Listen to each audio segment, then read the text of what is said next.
सस्ता petrol diesel. 25 रुपया प्रति लीटर राहत देने का घोषणा आज इस दिल्ली में बढ़ते कोरोना संक्रमण को देखते हुए उपराज्यपाल ने बुलाई बड़ी बैठक। मीटिंग में सीएम केजरीवाल और एम्स के डायरेक्टर समेत कई मंत्री और अधिकारी शामिल।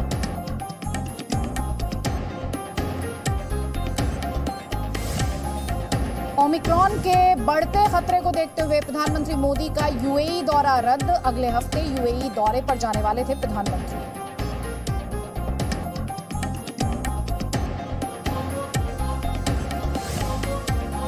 महाराष्ट्र में सरकार और राज्यपाल में फिर टकराव की आशंका। स्पीकर चुनाव पर सीएम की चिट्ठी की भाषा से गवर्नर नाराज।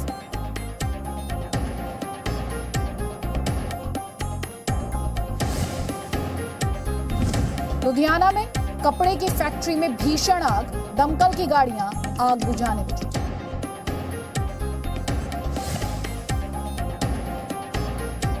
क्या 10 लोगों की राय 10 करोड़ लोगों की राय हो सकती है? क्या आपके मोहल्ले की राय पूरे प्रदेश की राय हो सकती है? क्या एक समुदाय की राय सारे जनमानस की राय हो सकती है? तो मात्र कुछ लोगों से पूछी गई राय ओपिनियन पोल कैसे हो सकता है? जी मीडिया लाखों लोगों की राय लेकर जल ला रहा है देश के इतिहास का सबसे बड़ा चुनावी ओपिनियन पोल।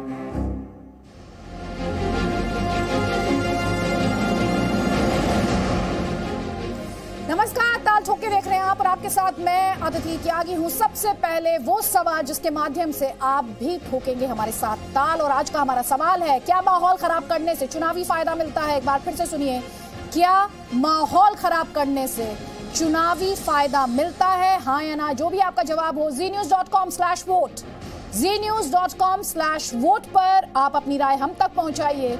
इस बारे के साथ कि आपकी राय हम अपने दूसरे दर्शकों के साथ साझा करेंगे। तो znews.com/vote। सवाल इस वक्त आपके स्क्रीन पर। सवाल सिंपल एंड स्ट्रेट, क्या माहौल खराब करने से चुनावी फायदा मिलता है?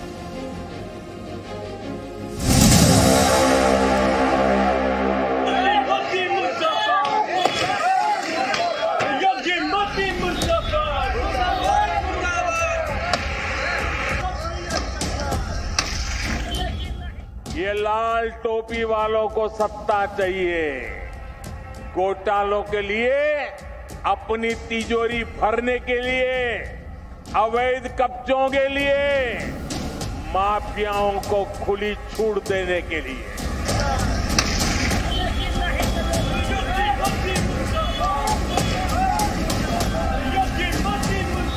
समाजवादी पार्टी किस प्रकार से उस रैली में एक तरह से उस रैली को खत्म करने की साजिश, उस रैली में दंगा भड़काने की कोशिश, शहर में दंगा भड़काने की कोशिश कर रही थी ताकि प्रधानमंत्री नरेंद्र मोदी जी की रैली पे उसका असर पड़े।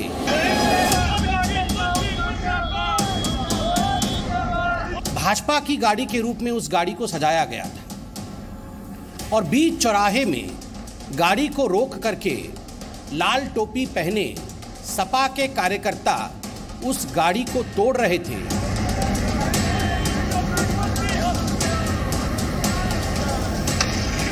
बाद में जब सीसीटीवी फुटेज के माध्यम से और पुलिस लगा करके जांच की गई तो मालूम पड़ा कि दरअसल ये जो गाड़ी थी ये भारतीय जनता पार्टी के किसी कार्यकर्ता की गाड़ी नहीं थी, ये गाड़ी भी समाजवादी पार्टी के ही कार्यकर्ता की गाड़ी थी।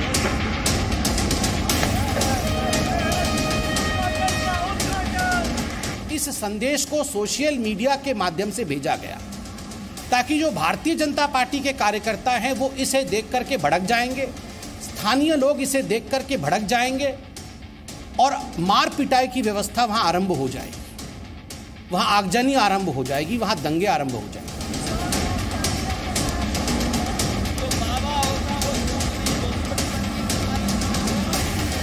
ये जो क्षेत्र है नौबस्ता हमीरपुर रोड, वो एक मुस्लिम बाहुल्य क्षेत्र है। वहां इस प्रकार से गुंडाई करके आप दंगा भड़काने की कोशिश करते हैं। स्वाभाविक रूप से आप चाहते थे वहां हिंदू मुस्लिम दंगे हो, जिससे भारतीय जनता पार्टी की ओर आप उंगली उठाएं। जिस गाड़ी को तोड़ा गया था उसे हमने बरामद कर लिया है और साथ में हमने घटना से जुड़े हुए 4 लोगों को अब तक गिरफ्तार किया है। इनकी गिरफ्तारी लखनऊ से हुई है।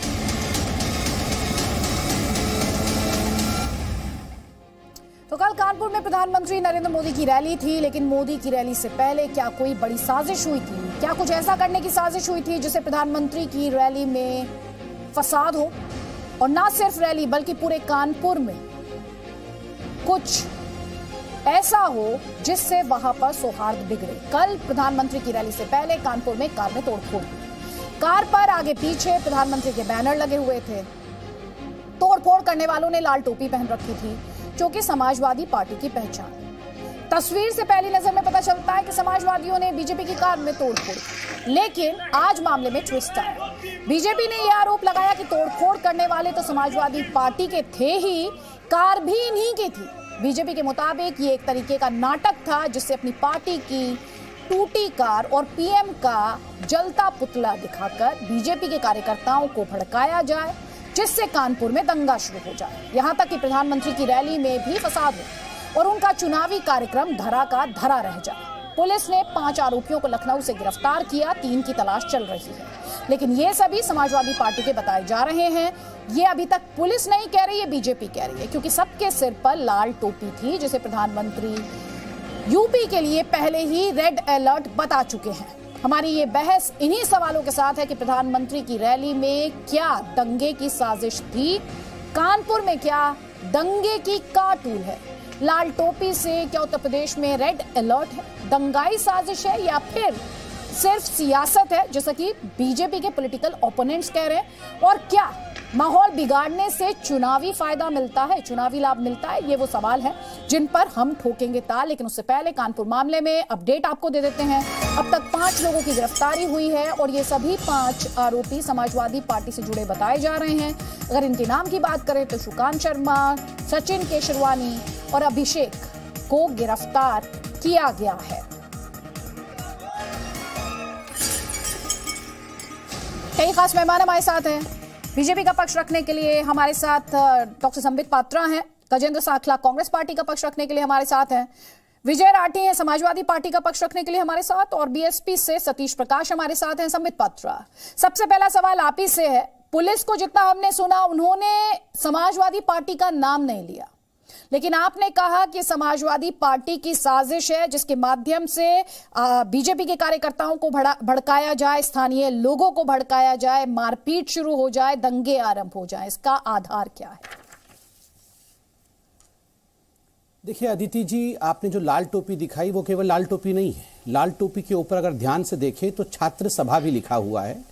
ये जितने भी युवक आपको दिख रहे थे ये सपा के छात्र सभा के सदस्य हैं, जिसमें आपने कुछ का नाम भी लिया है, जिसमें सचिन केशरवानी गिरफ्तारी हुई है सचिन केशरवानी की, ऑन पेपर राष्ट्रीय सचिव हैं।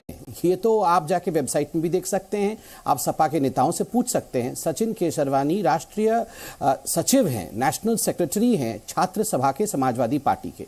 ठीक उसी प्रकार निकेश यादव का भी नाम इसमें आया है, और जो गाड़ी जिसकी गाड़ी है, जो गाड़ी का ओनर है, उसका नाम अंकुर पटेल है, वह भी समाजवादी पार्टी का नेता है। और अभी आपने अभिषेक और सुकांत का नाम भी लिया है, ये सारे समाजवादी पार्टी के नेता। इसके लिए बहुत रिसर्च करने की आवश्यकता नहीं है, स्थानीय लोगों से भी पूछ लीजिए, समाजवादी पार्टी से भी पूछ लीजिए, वो बता देंगे। देखिए इस प्रकार के वारदात पहले भी हुए हैं। आप याद करिए, आदरणीय प्रधानमंत्री जब प्रधानमंत्री कैंडिडेट के रूप में पहली बार 2013 में उतरे थे तो पटना के अंदर रैली हुई थी। आप याद करिए अक्टूबर 2013 में, अक्टूबर 2013 की पटना की रैली के अंदर 8 बॉम्ब ब्लास्ट हुए थे, जिसमें 8 लोगों की मृत्यु हुई थी। रैली के अंदर मृत्यु हुई थी, लगभग 80 से अधिक लोग घायल हो गए थे, जख्मी हो गए थे।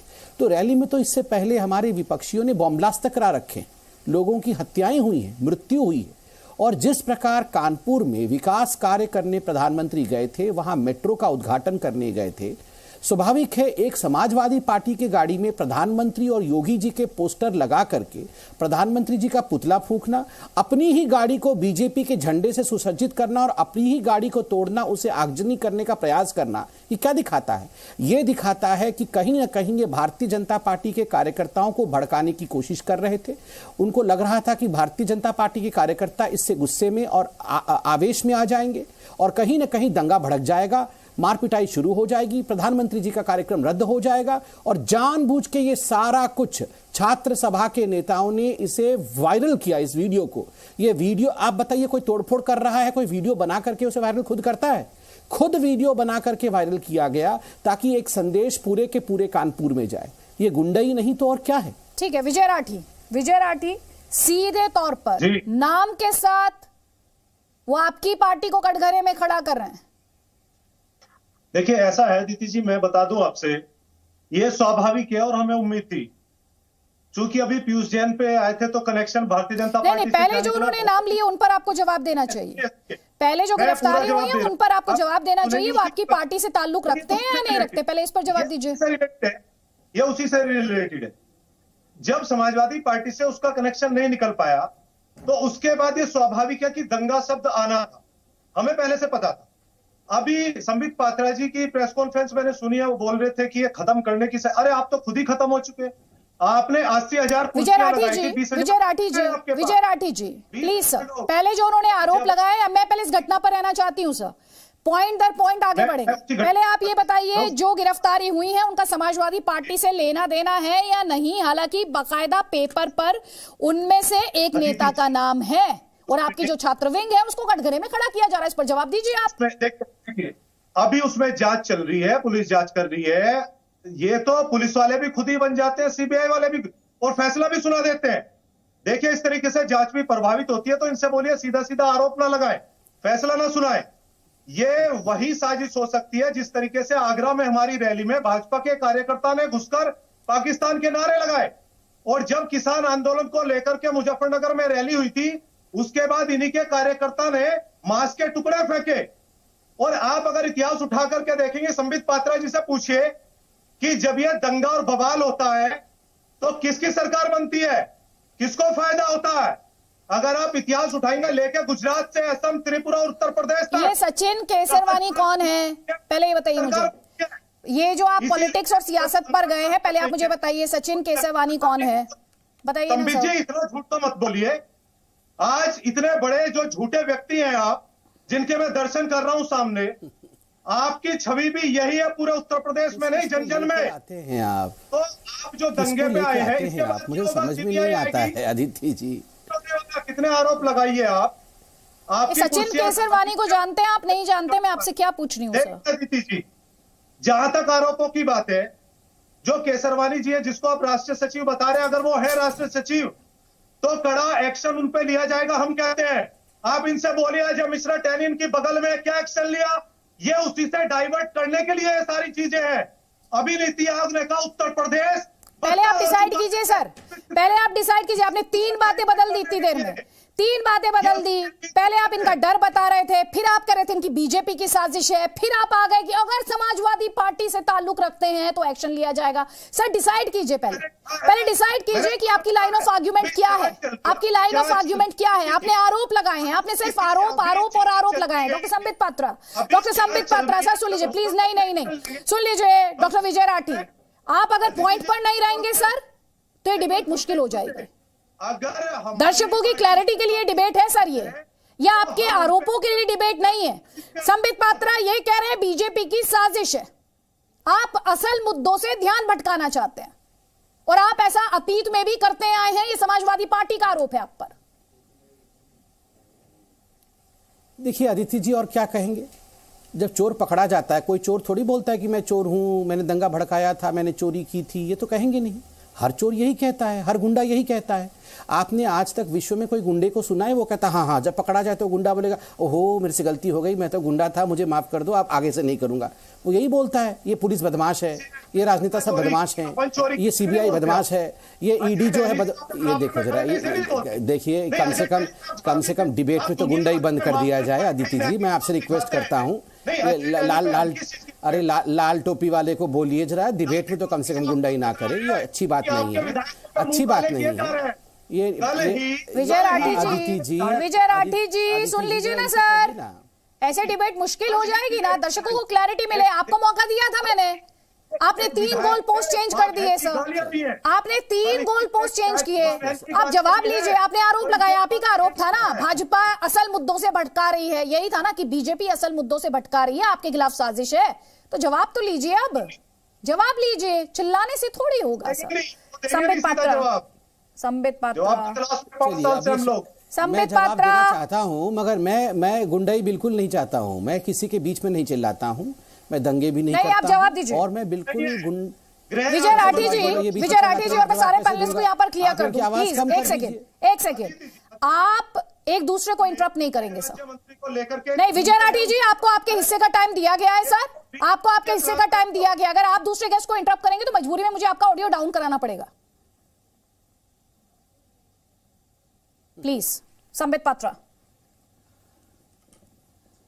देखिए, मुझे तो समझ में नहीं आ रहा है। अभी जो समाजवादी पार्टी के प्रवक्ता हैं वो खुद ही कह रहे थे अगर वो हमारा कार्यकर्ता है तो हम एक्शन लेंगे, बड़े स्ट्रिक्ट एक्शन लेंगे। पहले इनको कहिए जाके अपना होमवर्क करके आएं। यहाँ चिल्लाने से, यहाँ गुंडा करने से कोई लाभ नहीं होगा। आप पहले अपना होमवर्क करके आइए। जिसका नाम मैंने लिया सचिन केशरवानी, ये आपका कार्यकर्ता है कि नहीं? क्यों आपके वेबसाइट पे, आपके तमाम जगहों पे छात्र सभा के नेशनल सचिव के रूप में इसे दिखाया गया है? नहीं है तो आप इनकार करिए। अंकुर पटेल, आपने उसे पद दिया हुआ है। समाजवादी पार्टी ने उन्हें कई पोस्ट पहले भी दिए हुए थे। गाड़ी तो अंकुर पटेल का है, तो आप इनकार कर दीजिए। अंकुर पटेल से आपका कोई लेना देना नहीं है।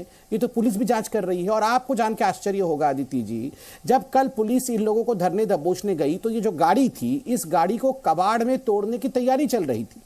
चोर की दाढ़ी में तिनका है। आप गाड़ी को कबाड़ में क्यों काट रहे थे? पुलिस वहां से गाड़ी को रिट्रीव करके लाई है ताकि सबूत मिट ना सके। समाजवादी पार्टी ये सब कांड करने के बाद सबूत भी मिटा रही थी। और कल तो मुझे आश्चर्य हुआ, ये इतना यहां से चिल्लाते हैं। कल इनके फेसबुक में और सोशल, अरे सुन लीजिए, आप सुन लीजिए। कल इनके फेसबुक में अखिलेश जी ने लिखा, अखिलेश जी ने डिक्लेयर किया है कि जो लोग सांड के साथ लड़के मर जाएंगे उनको 5 लाख रुपए दी जाएगी। अब जो लोग समाजवादी पार्टी के गुंडों के साथ लड़के अपना जीवन खो बैठेंगे उनको आप क्या देंगे? ये जो दंगे आप भड़का रहे थे, अगर नहीं आदित्य जी आप आश्चर्यचकित मत होइए, ये ऑफिशियल है, ये ऑफिशियल है। समाजवादी पार्टी ने कहा है जो सांड के साथ लड़के मर जाएगा उसको 5 लाख रुपए मुआवजे के रूप में दिया जाएगा। मुझे तो सुबह ये शौक लगा पढ़ करके। मैं उस खबर पर आश्चर्यचकित नहीं हूँ। विजय जी आपको काउंटर करना चाह रहे हैं, उनका एक काउंटर ले लीजिए, मैं वापस आपको फ्लोर दूंगी, विजय जी दंगा भड़काती है आपकी पार्टी, आरोप लग रहा है आप पर। एक सेकंड सर, एक सेकंड। मर जाए तो मुआवजा होगा। ये जो कार्यकर्ताओं का क्या होगा जो आपके गुंडे की कारण मारे जाएंगे? अरे सुन लीजिए ना, सांड से अगर कोई गांव का गरीब गुरबा मर रहा है तो आपको इतना दर्द हो रहा है अगर उसको पैसा मिल रहा है? आप गरीबों का पैसा लूटना चाहते हैं? आपके दोस्त तो विदेश चले गए। गुंडई में दर्द हो रहा है, सांड से मर रहा है उसको दीजिए, मगर आपके गुंडों के कारण जो मर रहा है उसको भी दीजिए। अब गुंडे मत कीजिए। अब सुनिए, अजय टैनी मत बनिए। सुनिए, 120 का प्लानर है वो। सुनिए, लाल टोपी देख के तो सांड और भड़क जाएगा। क्षेत्र किसका है? जिसका आपने नौबस्ता जिक्र किया वो ब्राह्मण क्षेत्र है, जिसको आप कह रहे हैं मुस्लिम बाहुल्य, आपको जानकारी नहीं है। पहन करके, लाल टोपी पहन के सांड कर रहे हैं। ज्योग्राफी का ज्ञान है ना, इतिहास का ज्ञान है। वो हमीरपुर रोड पे वो ब्राह्मण क्षेत्र, ब्राह्मण बाहुल्य। अरे भैया, ये संबित पात्रा पे डिबेट नहीं हो रहा है, ये आपकी गुंडाई पे डिबेट हो रहा है। उस पे उत्तर दीजिए कि आपके अपने ही कार्यकर्ता की गाड़ी में आग लगाना, आपके अपने कार्यकर्ता की गाड़ी को तोड़ना फोड़ना, आपके अपने कार्यकर्ताओं द्वारा आखिर आप किस प्रकार की गुंडाई फैलाना चाहते थे? सचिन केशरवानी आपका सचिव है कि नहीं? ये अंकुर पटेल आपका व्यक्ति है कि नहीं? निकेश यादव आपका व्यक्ति है कि नहीं? सुकांत और अभिषेक आपके व्यक्ति है कि नहीं? इस पर जवाब दीजिए। यहां वहां भटकाने की कोशिश मत करिए। उन्नाव केस, रेप कांड, कुलदीप सेंगर, मनीष गुप्ता के हत्यारे, तुम लोगों ने जीडीपी आधी कर दी, बेरोजगारी 2.5 गुना। विजय राठी जी, कहां से आपने कहां छलांग लगाई है सर? विजय राठी जी, आप कहां से कहां चले गए सर?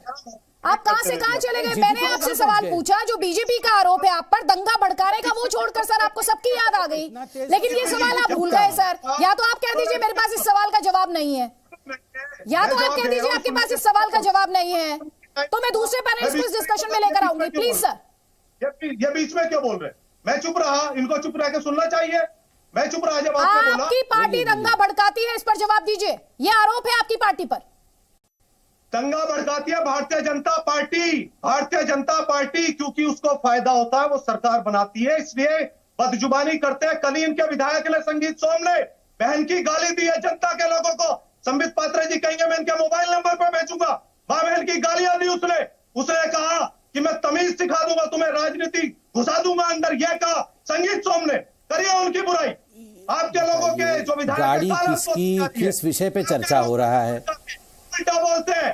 आपको शर्म आनी चाहिए इस चीज पे। ये इतिहास है इस देश का। संबित पात्रा गाड़ी जी, तोड़े आप, गुंडाई करें आप, और घर में बैठ के मैं आपकी शर्माते सरकार रहूं, बनी। ये बहुत अच्छी बात है। क्योंकि जनता की निगाह में आज चोर है, चंदा चोर, कफन चोर और किसानों के हत्यारे तो आप जा चुके हैं, इसलिए आप पे कुछ नहीं है। अरे सुनो इसलिए आप समाजवादी दंगे को पार्टी लेकर भैया, ये के टोटी चोर वाले इतने जोर जोर चिल्लाने से कुछ नहीं होगा।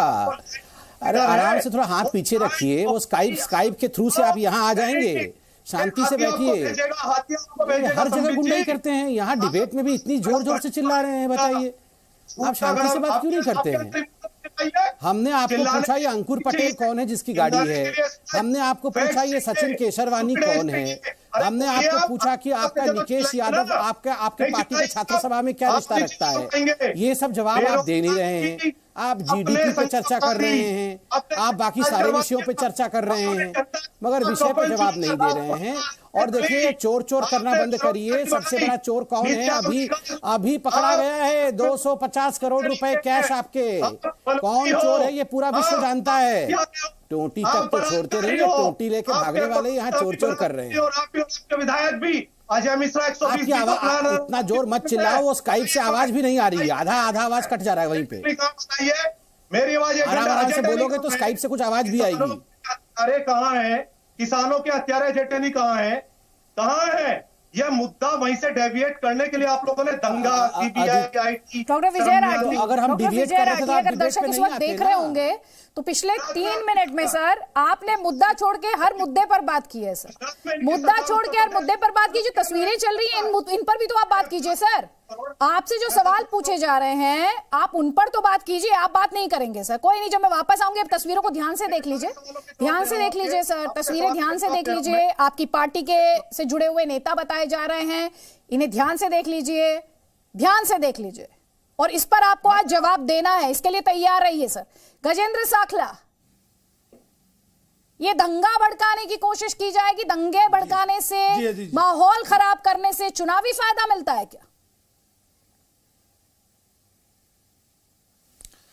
दंगे भड़काने से किसको फायदा होता है? देश दुनिया सब जानते हैं। और सबसे बड़ी बात यह है कि केंद्र में बैठी हुई सरकार हिंदुस्तान के लोगों को जो संदेश दे रही है वैसा ही माहौल देश के अंदर है।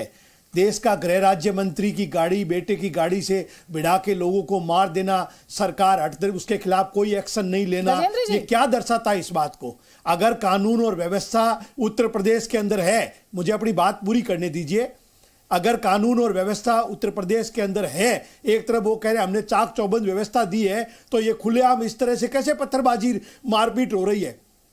दूसरी बात, पुलिस के इन्वेस्टिगेशन के अंदर अभी तक ये बात जाहिर नहीं हुई है कि मारने वाले कोई कार्यकर्ता थे कि नहीं थे। पहले उसके इन्वेस्टिगेशन की इंतजार कीजिए कि वास्तव में वो है। ये टीवी पर बैठ करके यहाँ अनगढ़ प्रचार और फरमान जारी कर देते।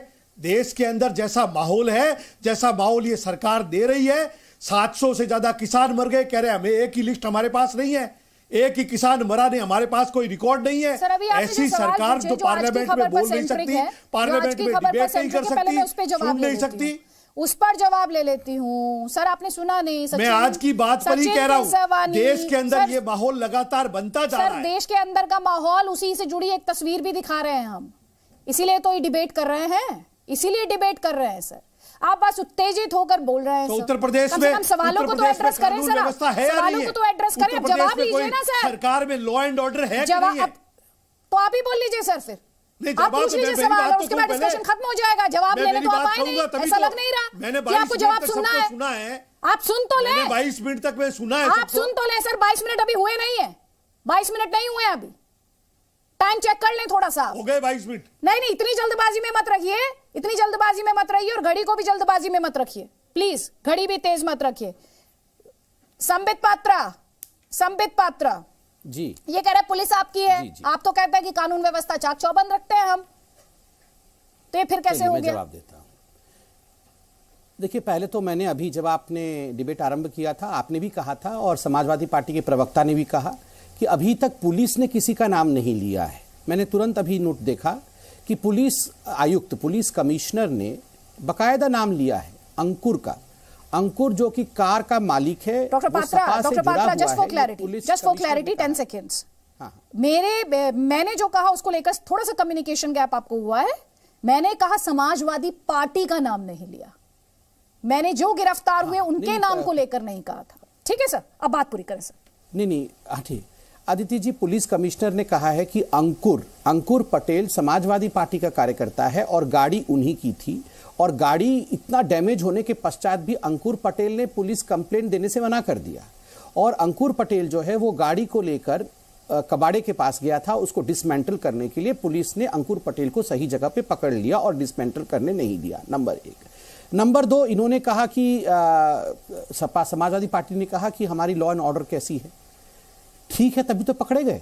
इतने बड़े साजिश को अंजाम देने वाले थे, प्रधानमंत्री रैली को ध्वस्त करने वाले थे, कई लोग इसमें हताहत हो जाते अगर दंगा भड़क जाता। तो ये दंगा भड़काने की साजिश थी। इंटेलिजेंस ने चाक चौबंद दिखाई, सही समय पर ये सब कुछ निकाला, सीसीटीवी फुटेज का इस्तेमाल किया, 5 लोगों को गिरफ्तार भी कर लिया है। तभी तो आज शांति है और सच्चाई के विषय में हम आज डिबेट कर रहे हैं।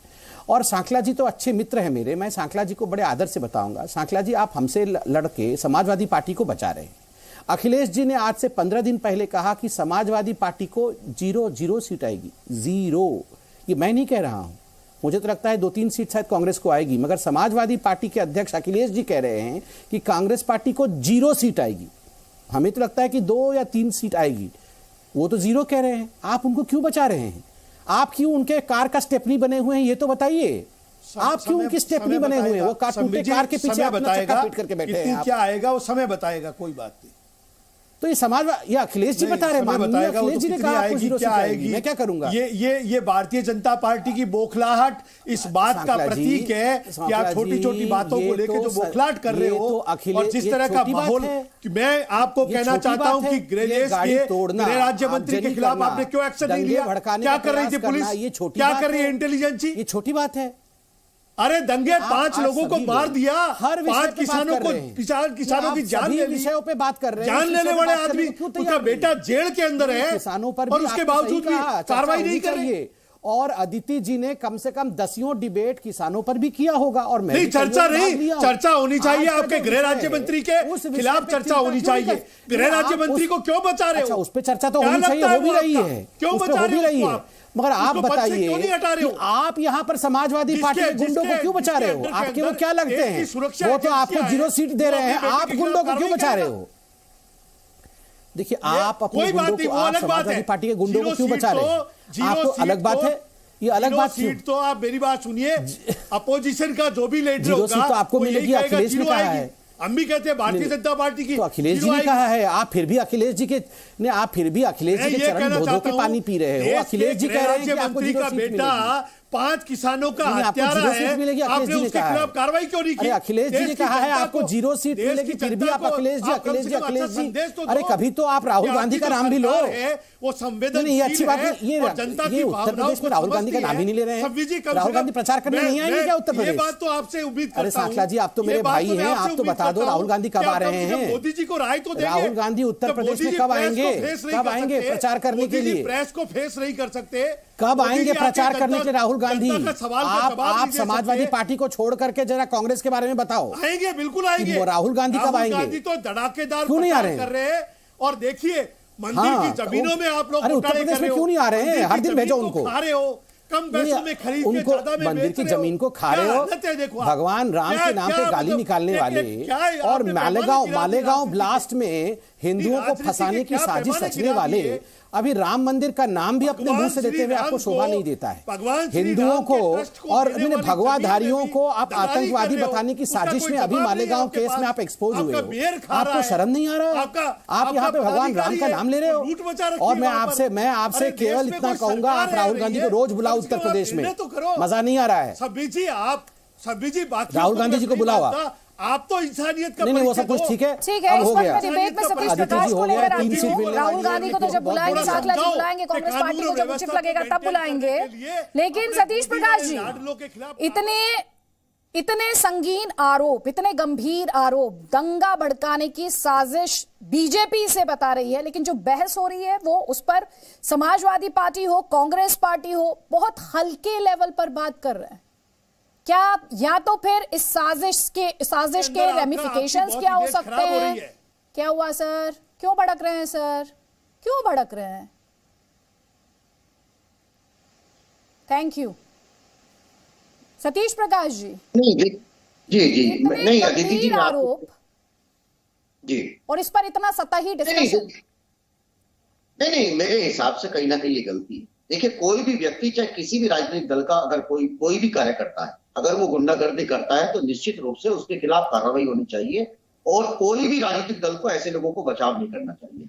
आज संदीप पात्रा जी के कार्यकर्ता यहाँ है नहीं अपराधी बनकर के, मैं ऐसे बहुत सारी घटनाएं बताऊंगा कि जहां बीजेपी के तमाम कार्यकर्ताओं ने उद्दड़ मचा रखा है, पूरा का पूरा गाय के नाम पर, गंगा के नाम पर पुलिस के अधिकारी सुबोध सिंह की हत्या कर दी है ना, अखिलाश की हत्या कर दी, वो छोड़िए मुद्दा ये नहीं। देखिए, बार बार संबित पात्रा जी एक बात के ऊपर ध्यान दे रही कि इससे हिंदू मुस्लिम राइट हो जाएगा। असली स्क्रिप्ट यही है। और देखिए, उत्तर प्रदेश में पिछले 6 महीने से 2 पार्टियों के बीच में ये चोर सिपाही का खेल चल रहा है और बीजेपी अपने आप को उसने घोषित कर रखा है अघोषित सिपाही है और बाकी को ये चोर घोषित करेंगे। मेरा कहना यह है, देखो संबित पात्रा जी ने बड़ी चालाकी के साथ पहले गाड़ी को किसी मुस्लिम इलाके में जाकर के खड़ा किया। जब मुस्लिम इलाके में गाड़ी गई और वहां से हिंदू मुस्लिम दंगे का रूप देने की कोशिश करी, जबकि सच्चाई ये है कि ये जो गाड़ी है कहीं ना कहीं वो हिंदू बाहुल्य घटना है।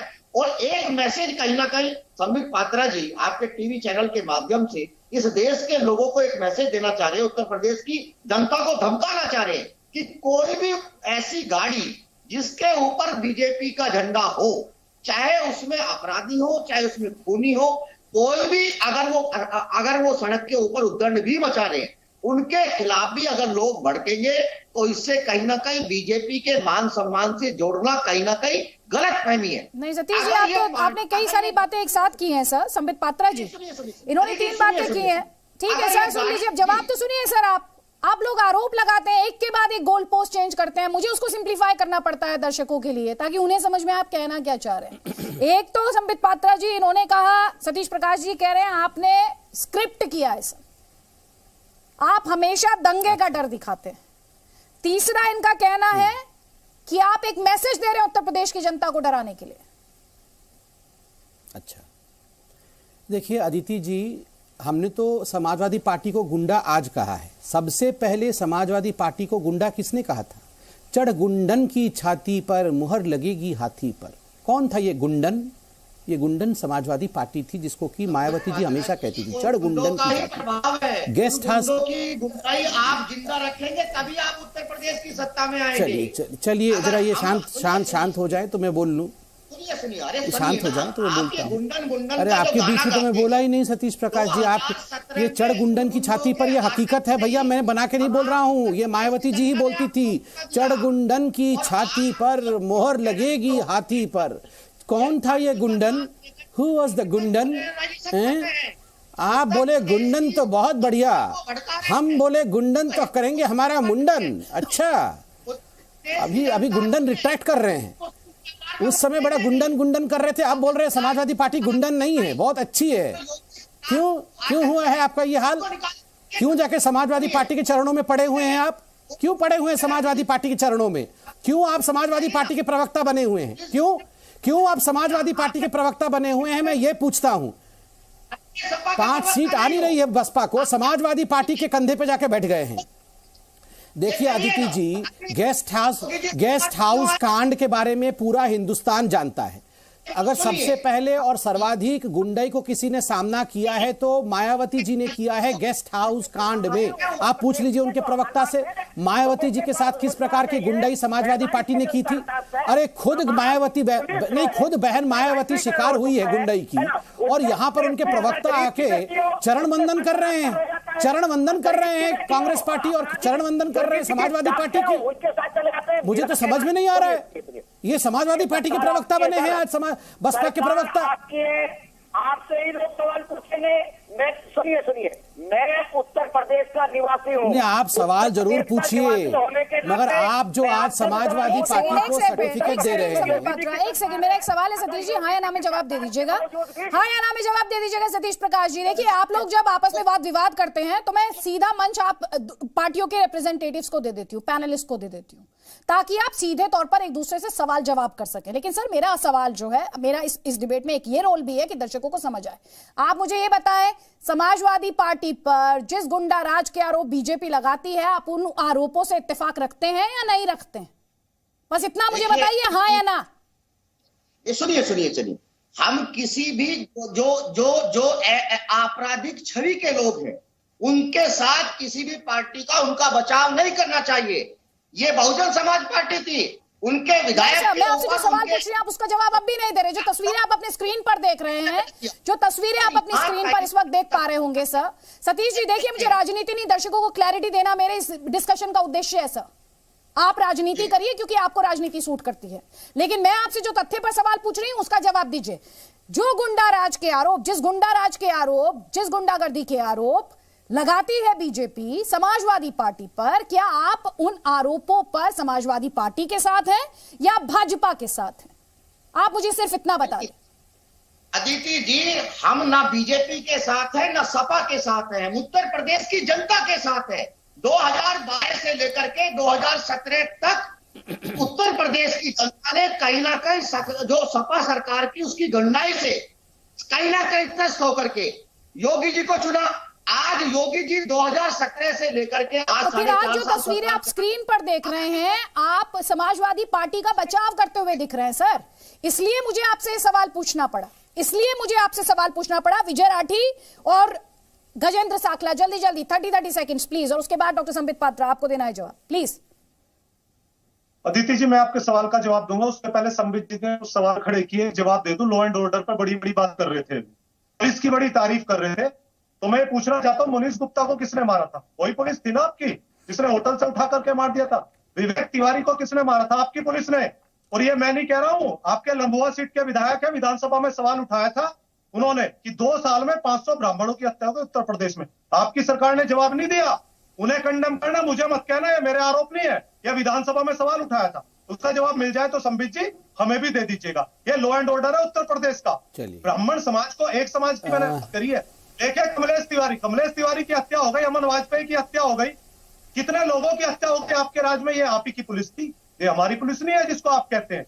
हम तो विपक्ष में बैठे हैं। आपने क्या एक्शन लिया है? आप सुनिए सर, विजय राठी जी, आप उनसे सवाल पूछ रहे हैं सर, सवाल पूछिए। सत्ता में जो भी हो उससे सवाल पूछा जाना चाहिए, लेकिन जो तस्वीरें चल रही हैं इन पर आपकी पार्टी द्वारा क्या एक्शन लिया गया, ये मेरा सवाल है सर।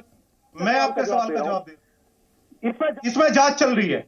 अगर जांच में ये समाजवादी पार्टी के कार्यकर्ता पाए जाते हैं तो निश्चित रूप से इन पे एक्शन होगा।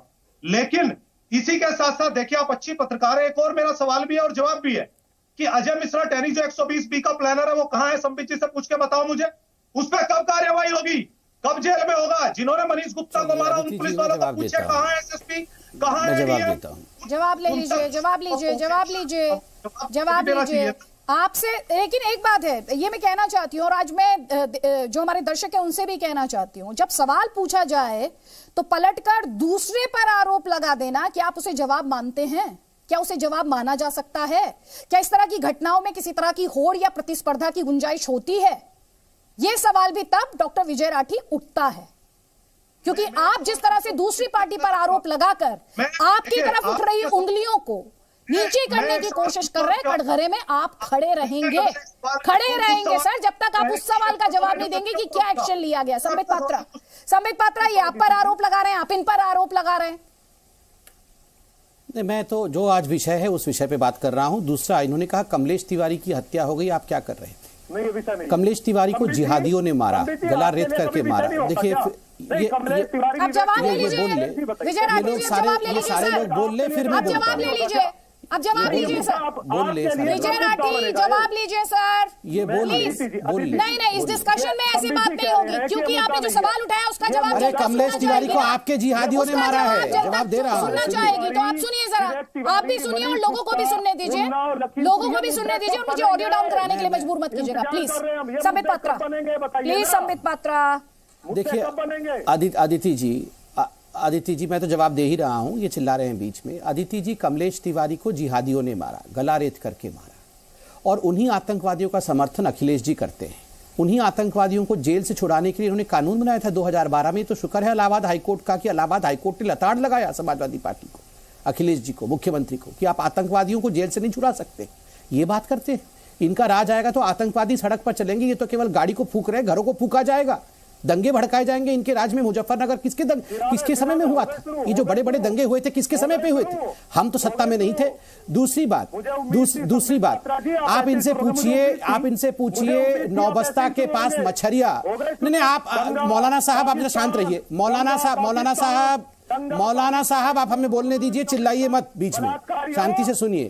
मछरिया जो एरिया है, नौबस्ता के पास मछरिया एरिया में, आप बताइए, इन्होंने मुझे कहा कि मैंने जब कहा कि मुसलमान हिंदुओं के बीच में ये दंगे भड़काना चाहते थे, मछरिया भी नौबस्ता के पास में, ये चाहते थे नौबस्ता और मछरिया के बीच में एक इस प्रकार का माहौल बने जिसमें आगजनी शुरू हो जाए, जिसमें दंगे भड़क जाएं। और स्वाभाविक है, ये जो मौलाना साहब बैठे हैं, इनकी पार्टी तो ये कमलेश तिवारी को मारने वाले यही लोग हैं, ये जिहादी ही हैं। ये वो जिहादी हैं जिन्होंने मारा है कमलेश तिवारी को। ये वो लोग हैं जो तुष्टीकरण के लिए हिंदुओं को बलि चढ़ा सकते हैं।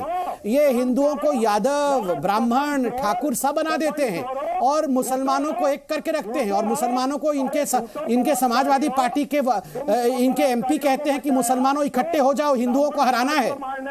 ये इनकी हकीकत है। आप बताइए, इनके मेंबर ऑफ पार्लियामेंट, इनके सांसद ने कहा था कि नहीं, अब वक्त आ गया है मुसलमानों को इकट्ठा होने का ताकि हम भारतीय जनता पार्टी को हरा सके। मगर यहां पर हिंदुओं को वो ब्राह्मण, ठाकुर, जाट, गुज्जर सब में बांट के रखते हैं ये लोग। ये जो जिहादी मौलाना बैठे हुए हैं, इन जिहादी मौलानाओं से बहुत सावधान है। नाम इनका विजय है, मगर दरअसल ये है मौलाना। याद रखना है इस बात को, ये है मौलाना। विवेक तिवारी के हत्यारों, मनीष गुप्ता, इनके लाल टोपी के नीचे जालीदार टोपी है, लाल टोपी के नीचे जालीदार टोपी है। टोटी चोर भैया इतना मत चिल्लाओ। ये टोटी चोर भैया को शांत तो करो, कितना चिल्लाते हैं ये यहाँ पर दंगे करते हैं। आप सोचिए सड़क पे क्या करते होंगे, ये सोचिए कि ये सड़क पे क्या करते होंगे।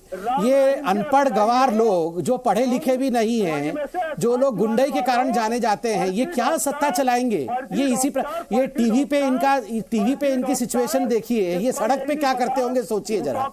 उत्तर प्रदेश के जो पढ़े लिखे नौजवान हैं जो इस प्रकार के डिबेट देख रहे हैं, ये इसी से जान सकते होंगे कि क्या फर्क है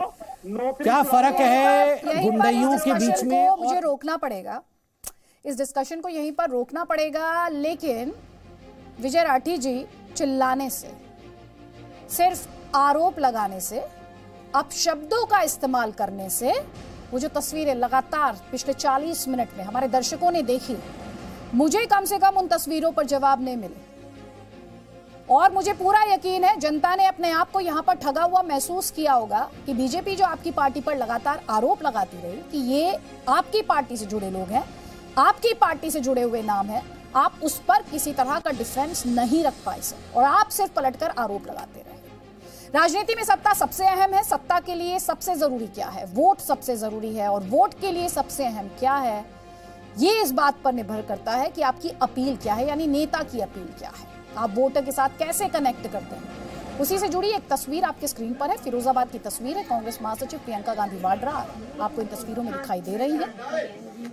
आज लड़की हूं, लड़ सकती हूं के नारे की ब्रांडिंग के लिए वो पहुंची थी। पिछले दिनों प्रियंका गांधी वाड्रा एक घर में झाड़ू लगाते हुए भी देखी गई थी।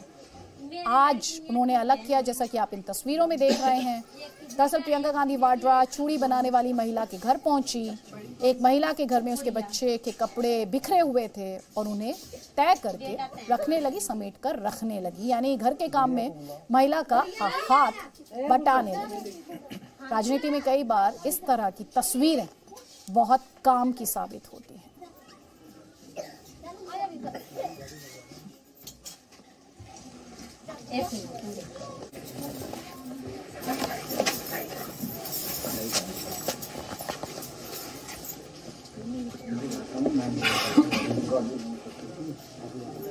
ये किसका है? मेरी लड़की है, 3 बहन जी, एक की गुड़िया, एक की बेबी, एक।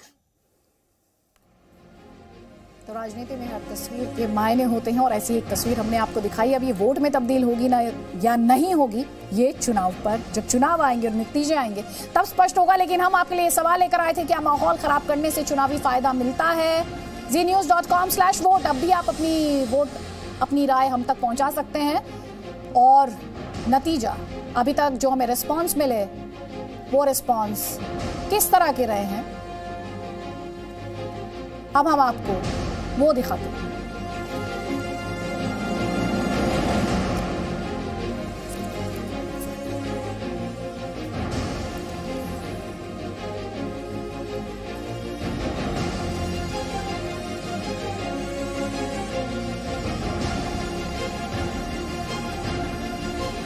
अगर आपने अपना वोट अभी तक नहीं दिया है तो आप अपना रिस्पॉन्स दें हमें। znews.com/vote 98% कह रहे हैं कि माहौल खराब करने से चुनावी फायदा मिलता है, वहीं 8% कह रहे हैं नहीं, माहौल खराब करने का चुनाव पर कोई असर नहीं पड़ता।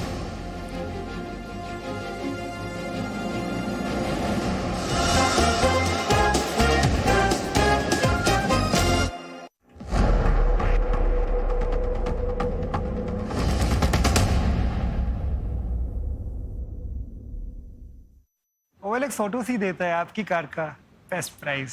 क्या बात कर रहे हो? सत्ता के लालच में जब नेता सच पर सवाल उठाने लगे, काले को सफेद बताकर हकीकत देश से छिपाने लगे, तब जरूरी है सच के साथ हर खबर को देश हित में देश के सामने रखना। देश है सिर्फ जी न्यूज पर। Presenting V News app, available on Google Play and App Store. Download it now.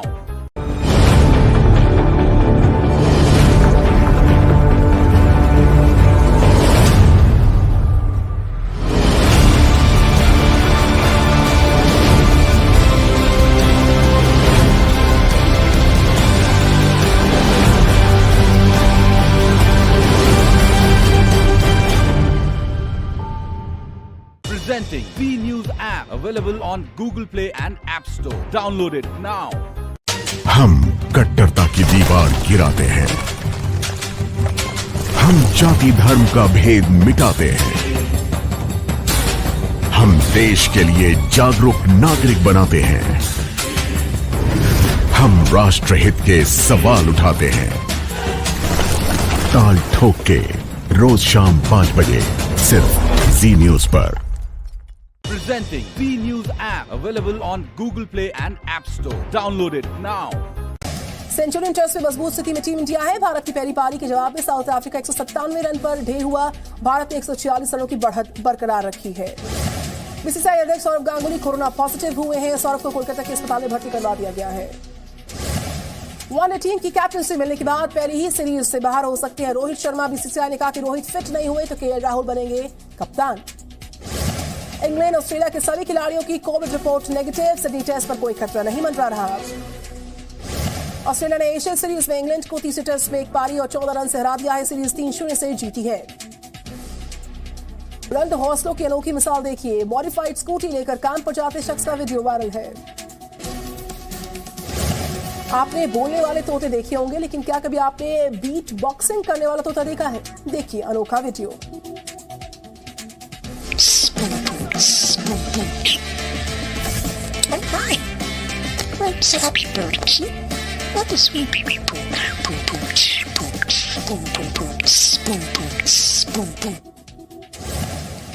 Party का आकर्षण बना एक डॉग लगातार पार कर रहा है हर्डल। सोशल मीडिया पर डॉग का वीडियो वायरल है।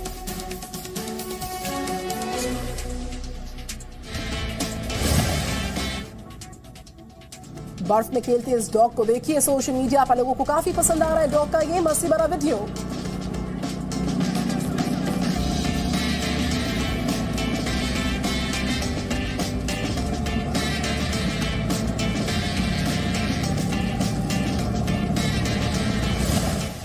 गिटार की मधुर धुन को सुनकर वहीं पर लेट गई है गाय। वायरल वीडियो आप देखिए, गाय का रिएक्शन आप देखिए।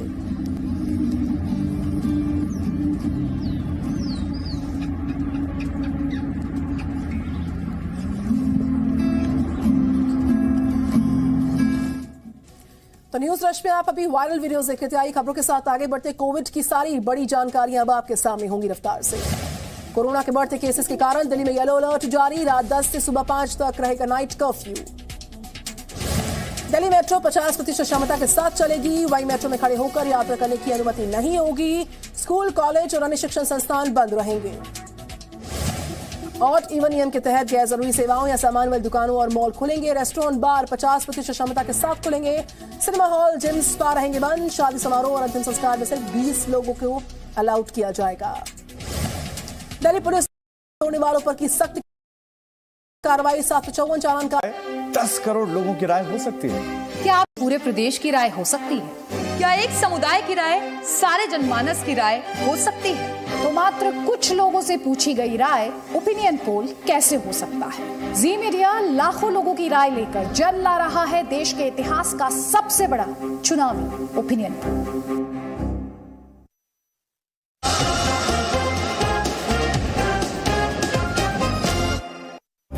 प्रस्तुतकर्ता केसरी मरहम एवं तैलम 1957 से दर्द पे सबसे ज्यादा असरदार।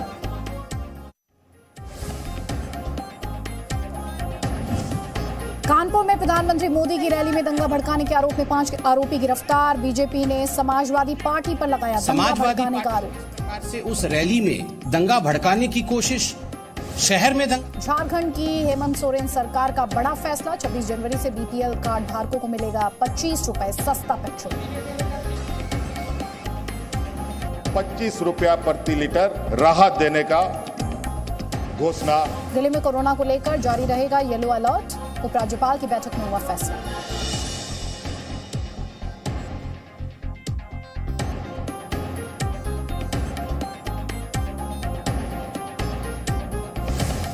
ओमिक्रॉन के बढ़ते खतरे को देखते हुए प्रधानमंत्री मोदी का यूएई दौरा रद्द। अगले हफ्ते यूएई दौरे पर जाने वाले थे प्रधानमंत्री।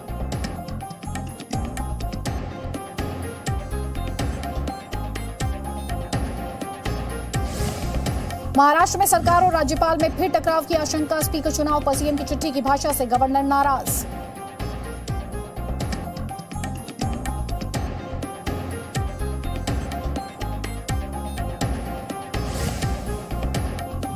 लुधियाना में कपड़े की फैक्ट्री में भीषण आग, दमकल की गाड़ियां आग बुझाने में जुटी।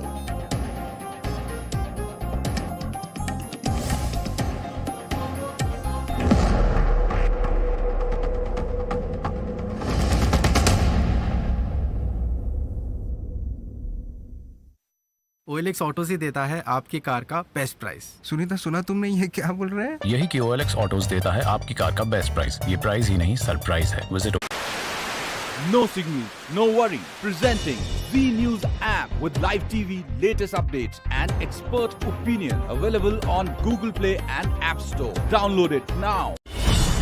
सत्ता के लालच में जब नेता सच पर सवाल उठाने लगे, काले को सफेद बताकर हकीकत देश से छिपाने लगे, तब जरूरी है सच के साथ हर खबर को देश हित में देश के सामने रखना। देश है सिर्फ जी न्यूज पर। Presenting V News app. Available on Google Play and App Store. Download it now. Centurion test में मजबूत स्थिति में टीम इंडिया है। भारत की पहली पारी के जवाब में साउथ अफ्रीका 197 रन पर ढेर हुआ। भारत ने 146 रनों की बढ़त बरकरार रखी है।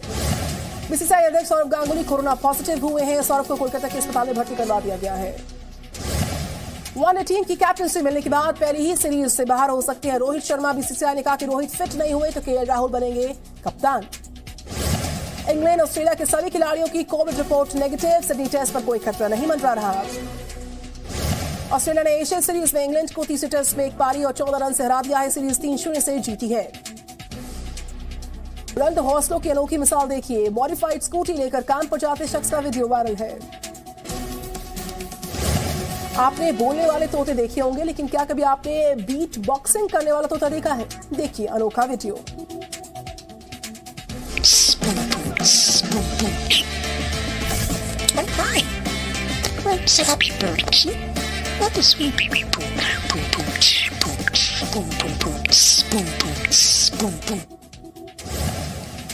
पार्टी का आकर्षण बना एक डॉग लगातार पार कर रहा है हर्डल। सोशल मीडिया पर डॉग का वीडियो वायरल है।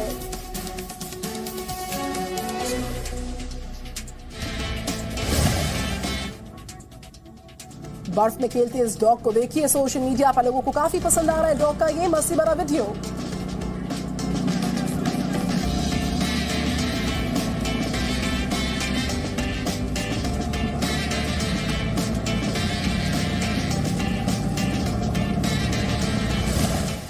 गिटार की मधुर धुन को सुनकर वहीं पर लेट गई है गाय। वायरल वीडियो आप देखिए, गाय का रिएक्शन आप देखिए।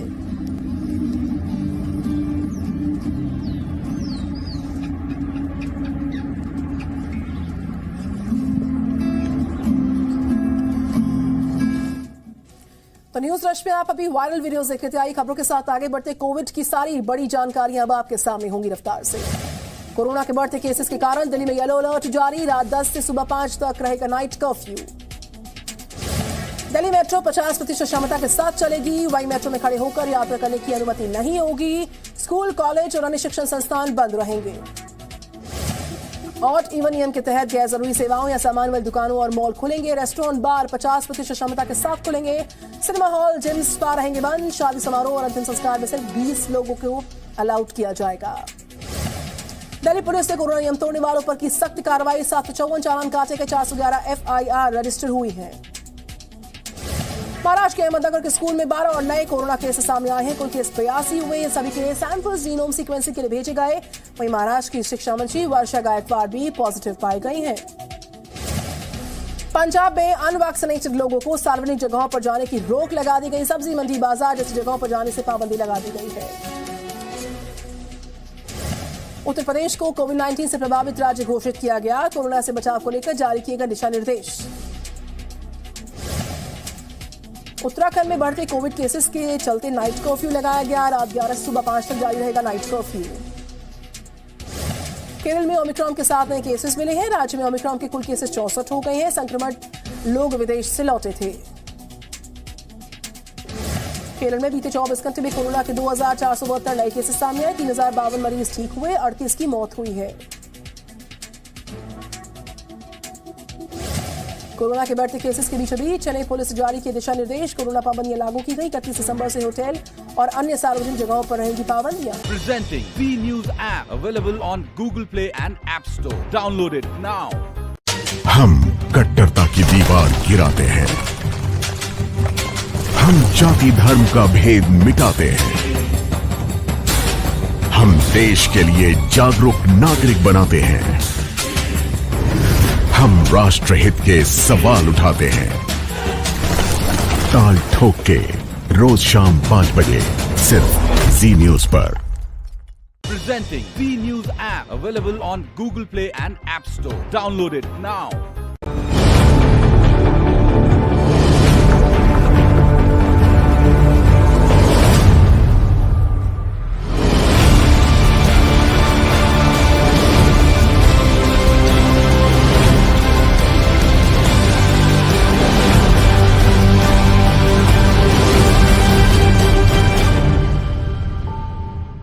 Presenting V News app available on Google Play and App Store. Download it now.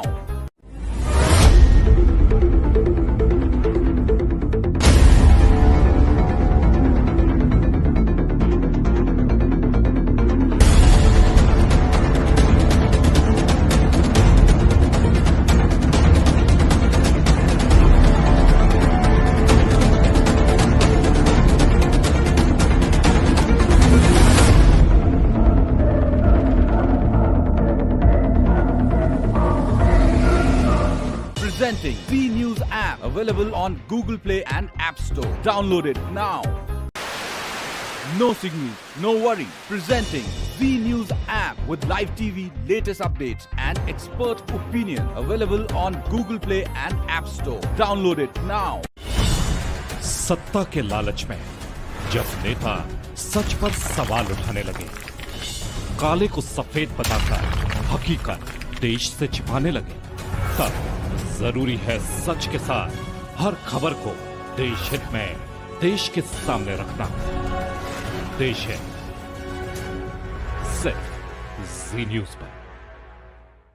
presenting Z News app, available on Google Play and App Store. Download it now. Centurion trust में मजबूत प्रस्तुतकर्ता Nutrela diabetic care, blood sugar level और वजन को नियंत्रित रखने वाला nutraceutical. प्रायोजक अंबा शक्ति SDTMT, largest plant of north India, world renowned technology.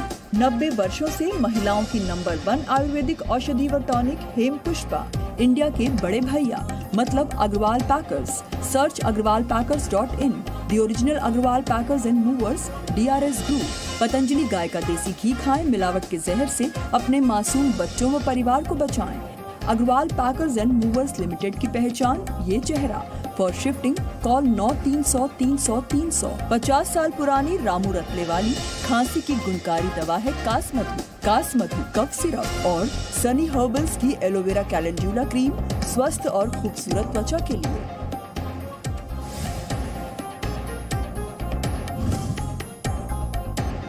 BJP का समाजवादी पार्टी पर बड़ा आरोप। कानपुर में प्रधानमंत्री मोदी की रैली में दंगा भड़काने की साजिश रची गई। पार्टी किस प्रकार से उस रैली में दंगा भड़काने की कोशिश। कानपुर में दंगा भड़काने की साजिश में समाजवादी पार्टी के 5 कार्यकर्ता गिरफ्तार। समाजवादी पार्टी ने 5 को पार्टी से निकाला।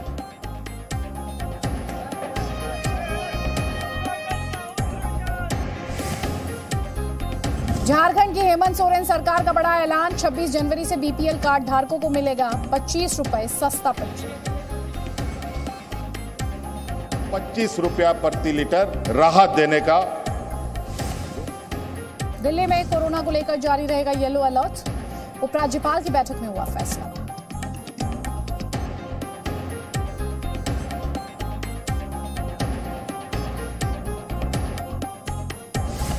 ओमिक्रॉन के बढ़ते खतरे को देखते हुए प्रधानमंत्री मोदी का UAE दौरा रद्द। अगले हफ्ते UAE दौरे पर जाने वाले थे प्रधानमंत्री।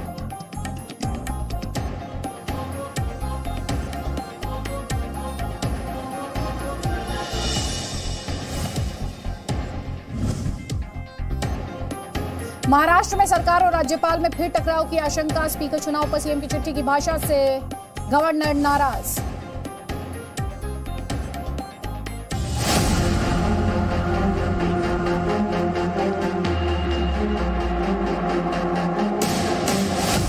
मुझे बार बार हर दिन एक ही प्रेशर दे रहे थे कि 5 RSS के नाम जब तक आप नहीं लेते तब तक आपको नहीं जाने देंगे। पहला नाम योगी आदित्यनाथ जी, दूसरा नाम इंद्रेश कुमार, तीसरा नाम स्वामी असीमानंद जी, चौथा नाम देवधर जी और 5वां नाम काका जी।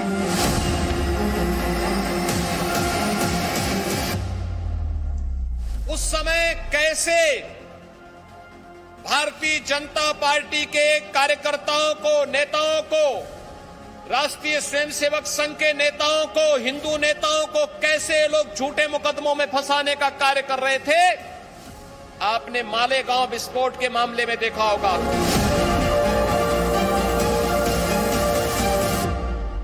उनके कारनामे खुलकर सामने आ रहे हैं। इन सब दलों ने और नेताओं ने देश से माफी मांगनी चाहिए। चुनाव को देखते हुए ये सब कुछ किया जा रहा है। आज 2000 आप देखिए 2008 और 2021 है, दरमियान में कहीं भी इस तरह की कोई आवाज नहीं आई।